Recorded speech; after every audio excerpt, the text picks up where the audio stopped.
ദക്ഷിണ കൊറിയൻ നടി Kim say റോണിനെ സിയോളിൽ മരിച്ച നിലയിൽ കണ്ടെത്തി. ഒരു സുഹൃത്താണ് 24-കാരിയായ കിം സേ റോണിനെ സിയോങ്സു സോങ് ജില്ലയിലെ വീട്ടിൽ മരിച്ച നിലയിൽ കണ്ടെത്തിയത്.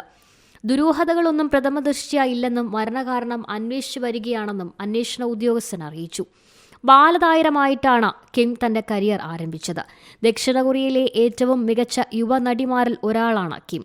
2000-ൽ സിയോളിൽ ജനിച്ച ഇവർ 2009-ൽ പുറത്തിറങ്ങിയ എ ബ്രാൻഡ് ന്യൂ ലൈഫ് എന്ന ചിത്രത്തിലെ അഭിനയത്തിലൂടെയാണ് പ്രശസ്തയായത്.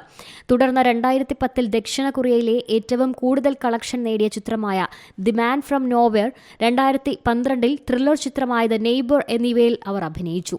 മദ്യപിച്ച് വാഹനമോടിച്ച സംഭവത്തെ തുടർന്ന് 2022-ൽ നടി പൊതുരംഗത്തു നിന്നും ഏറെക്കുറെ പിന്മാറിയിരുന്നു. ഈ തിരിച്ചടിയുണ്ടായിട്ടും കിം തിരിച്ചുവരവിന് പദ്ധതിയിടുന്നുണ്ടെന്നായിരുന്നു റിപ്പോർട്ടുകൾ. 2023-ൽ നെറ്റ്ഫ്ലിക്സിന്റെ കൊറിയൻ നാടകമായ ബ്ലഡ് ഹൗണ്ട്സിൽ കിം അവസാനമായി അഭിനയിച്ചത്.